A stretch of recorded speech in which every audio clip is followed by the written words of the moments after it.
No próximo dia 31 de outubro é celebrado em todo o mundo o Dia da Reforma Protestante. Ela remete ao ano de 1517, quando Martinho Lutero, um monge alemão, fixou 95 teses na porta da igreja de Wittenberg, nas quais criticava a venda de indulgências pela Igreja Católica e questionava o poder papal, entre outras práticas católicas, e propôs uma ampla reforma religiosa. Estas teses circularam pela Alemanha, conquistando principalmente a simpatia dos nobres da época, os príncipes e os senhores feudais. E hoje eu convidei o pastor Anderson Ellwanger para nos contar um pouco da história da reforma, da migração do luteranismo para o Brasil e a atuação dos evangélicos adeptos das reformas de Martinho Lutero. Olá, pastor Anderson, boa noite. Boa noite. Obrigada por ter aceitado o convite. Aqui. Obrigado. Então, o assunto é assim bem extenso, né? Mas eu vou começar então, antes de entrarmos na questão da reforma, queria saber quantas igrejas luteranas existem hoje no Brasil e quantas aqui na região sul, no Vale do Itajaí, porque parece que aqui é onde tem uma concentração maior, até porque tem a concentração maior também dos imigrantes alemães, né? Sim. Quantas são em números? Então, eu sou pastor da ISLB, que é a Igreja Evangélica de Confissão Luterana no Brasil.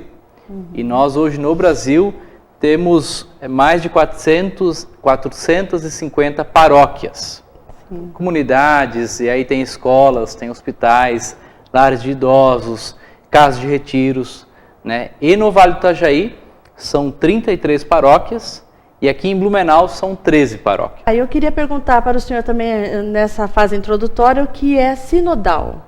Tá.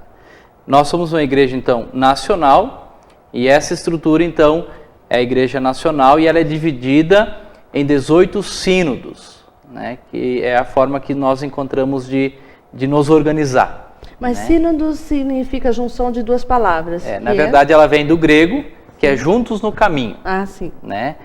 Assim como o nosso país é dividido em estados, nossa igreja é dividida em 18 sínodos. A concentração maior é aqui no sul do Brasil mesmo.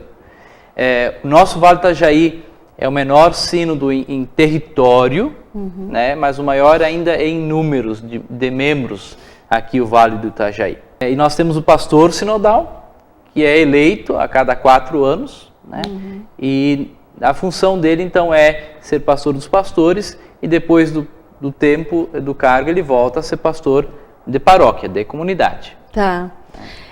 Vocês têm sempre um cemitério ao lado ou atrás da paróquia, né? Tem algum significado específico? É a preocupação dos imigrantes, né? Se nós pensarmos Blumenau, os 17 primeiros imigrantes são luteranos que vêm para Blumenau, né? E logo vão fazer para si a sua igreja conhecida, a Igreja Blumenau Centro, e também ter o seu espaço para os mortos. Porque no Brasil daquele tempo, a igreja do Estado era a igreja católica, né? Então as outras religiões, não só a luterana, as outras eram religiões toleradas. Então elas não poderiam sepultar os seus mortos no cemitério que existia, elas precisavam fazer outro cemitério. Então isso é uma prática no Brasil só, sim. Né? Não é sim. É um acompanhamento assim regido pela Alemanha, não. Né? Bom, então vamos falar um pouco sobre quem foi Martinho Lutero. Rapidamente, Martinho Lutero é um padre católico, foi ordenado e ele, na verdade, nunca pensou em estudar teologia e ser padre. Ele estava para estudar direito, era o sonho do pai dele. Né? E, na verdade, quando ele volta de uma viagem da casa dos pais, numa tempestade, ele faz uma promessa a Santa Ana. E diz: se eu não morrer nessa tempestade, eu vou me tornar monge. E isso ele faz no dia seguinte, ele entra no convento agostiniano e vai estudar, né? Sempre nesse sentido de tentar responder a pergunta: como eu posso aplacar a ira de Deus? Essa era a grande angústia dele, né? Então era jejum, era toda a questão de penitência muito forte, né? E Lutero então faz isso e ele vai prosseguir os estudos, ele vai fazer doutorado em Bíblia e é no estudo da palavra que de fato ele vai fazer uma grande descoberta. Né? Então essa é rapidamente a história de Lutero, que para nós é pessoa importante na história, por isso nós queremos resgatar e celebrar esses 500 anos de reforma. Né? Acho que ele é uma figura importante sim para dentro da igreja, mas também na história do mundo. Claro, e ele assim, ele queria aplacar a ira de Deus, mas depois ele foi um grande amigo de Deus, né? Toda a Alemanha ali, no século XVI, eles tinham muito medo de Deus. A imagem que se pintava de Deus, de Jesus Cristo, era um Deus muito rígido, um Deus que de fato estava lá para julgar. Né? E então as pessoas tinham muito medo, tremiam de Deus, né? Porque de fato eles não conheciam Deus. Né? A missa era em latim, né? As pessoas na verdade iam na missa por mera formalidade. Não então sabiam, não entendiam o que era ministrado lá, né? Entendi. Então é nesse sentido que Lutero começa a questionar algumas coisas. Tá. Bom, nós vamos agora para um breve intervalo e logo mais continuaremos aqui com o pastor Anderson Elvanger. Bom, estamos de volta com o pastor Anderson Elvanger, que está representando o sínodo aqui de Blumenau, que é o pastor Breno Wilfrist.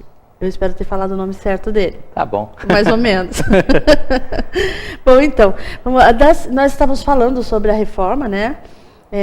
E o pastor explicou quem foi Martinho Lutero, né? Porque agora, dia 31 de outubro, é comemorado 500 anos da Reforma Protestante. 499.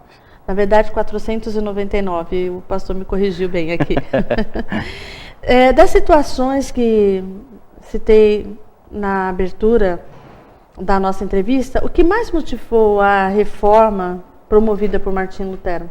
Então, diante das angústias do próprio Lutero, ele, estudando a palavra, ele vai descobrir, Romanos 1,17, que essa salvação é de fato mediante fé, graça e fé. Ou seja, eu não vou comprar essa salvação, mas é Deus quem já a entrega na cruz, em Cristo.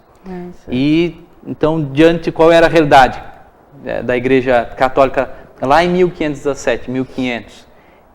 Estavam se vendendo indulgências, que eram, na verdade, papéis que asseguravam a salvação de alguém, né? Então, a propaganda, dos lemas era assim que a moeda retine na caixa, a alma salta direto do purgatório para o céu. Essa era, né, o marketing deles naquele tempo, né?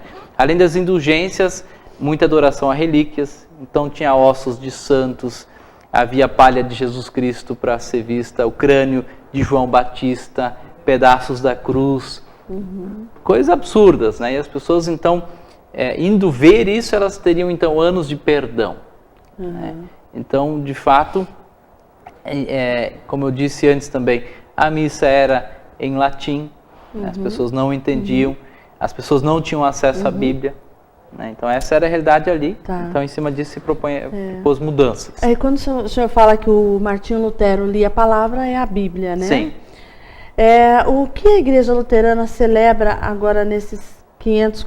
quer dizer, de que forma ela vai celebrar esses 500 anos da Reforma, que será em 2017, né? Isso.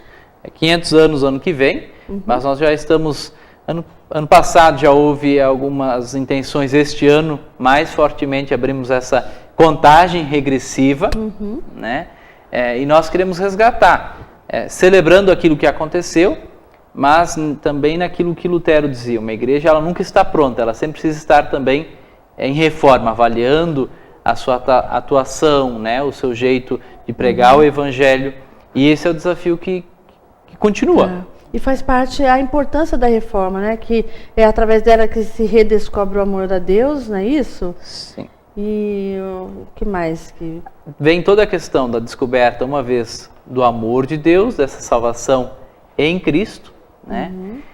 Mas também junto com ela, essa reforma ela traz a questão do desenvolvimento da educação. Lutero vai exigir que os príncipes e reis construam escolas, porque Lutero vai dizer que o povo tem que poder ler a Bíblia.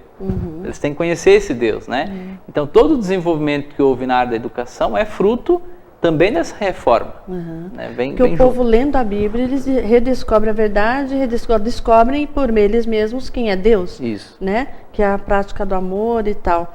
Então é muito interessante essa atitude do Martinho Lutero, né?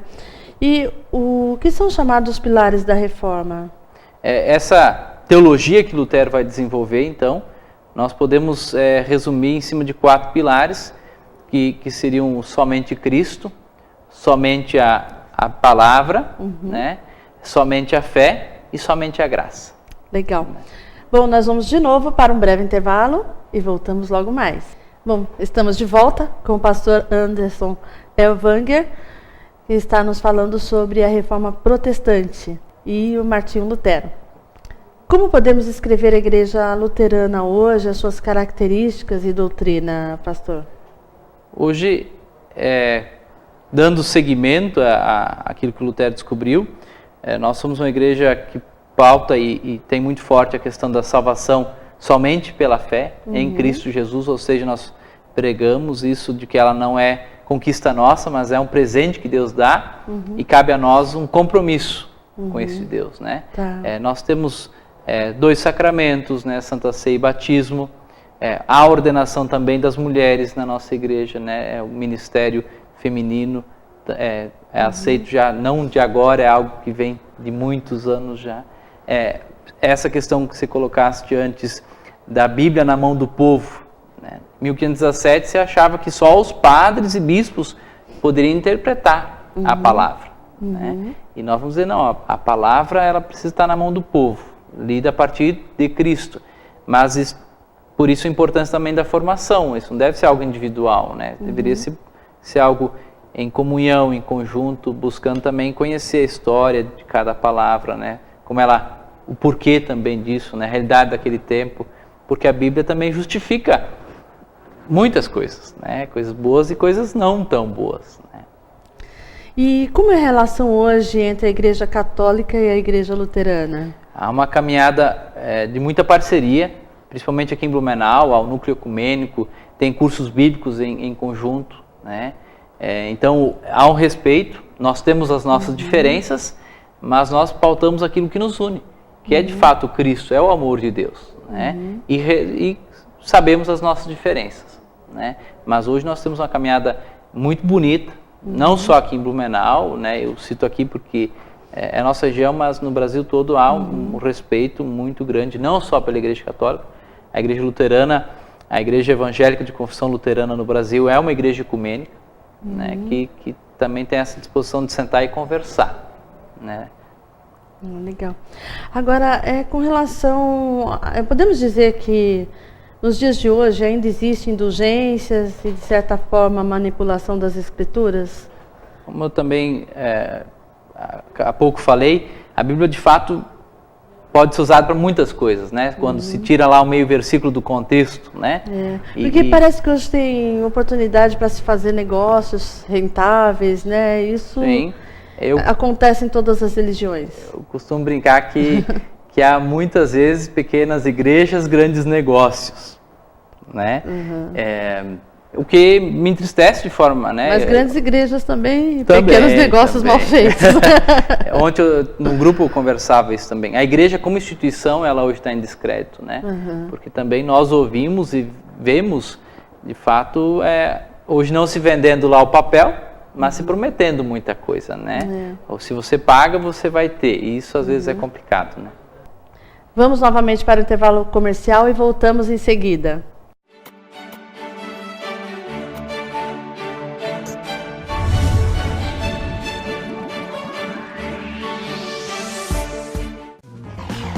Val Nunes, Alameda Builds, cuidando de você da cabeça aos pés. Agende seu horário. Shopping Parque Europeu, Blumenau. Telefone 3222-1435. Val Nunes, Alameda Builds. Arno Automecânica Multimarcas, mecânica geral, injeção eletrônica, limpeza de bico e autoelétrica. Não perca tempo, traga seu veículo para quem entende e sabe cuidar do seu carro. Arno Automecânica, o endereço certo para o seu carro. Telefone 3327-7271, WhatsApp 84140950, Rua Werner Duve, 1409, Badenfurt, Blumenau. Pizza Mia Pizzaria, 15 anos de tradição em Blumenau. Pizzas, panquecas, lasanhas e calzones. Venha saborear nossas delícias. Ambiente climatizado e forno a lenha. Conheça nossa carta de vinhos e cervejas. Servimos à la carte e teleentrega, de terça a domingo, das 18 horas às 23h30. Telefones 3340-0593 e 3041-0594. Ligue e confira a promoção do mês. Rua Teodoro Ultra 86, ao lado do Emosc.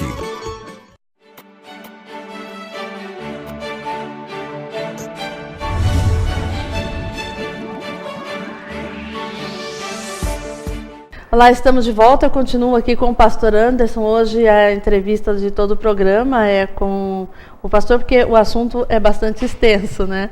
Nós falávamos, né, no bloco anterior, que infelizmente hoje muitas igrejas acabam fazendo negócios e tal. Tem um lado complicado, ruim, mas tem um lado muito legal das igrejas, aí todas as igrejas e religiões, que é o companheirismo, é o andar junto, né? Que é a integração entre as pessoas, uns ajudando os outros. Fala um pouco sobre como que é a atuação da luterana nesse sentido e também sobre a liturgia, se ela é mais similar à batista, à presbiteriana. Como que é a liturgia? Dá para falar essas duas coisas nesse último bloco? Sim, sim.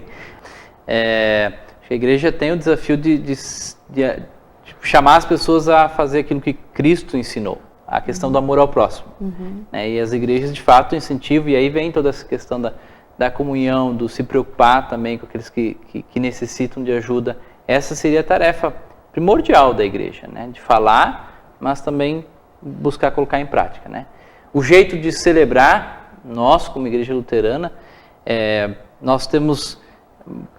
Há uma tradição muito forte ainda, né? Se nós olharmos também para a nossa região de Blumenau, nós ainda somos conhecidos como a igreja dos alemães, né? E muitos pensam que os nossos cultos são todos em alemão ainda. Mas né? acontece também. Ainda temos várias delas tem, né? culto na igreja do centro e na paróquia da Itopava Seca, no primeiro domingo do mês, às 7h30 da manhã.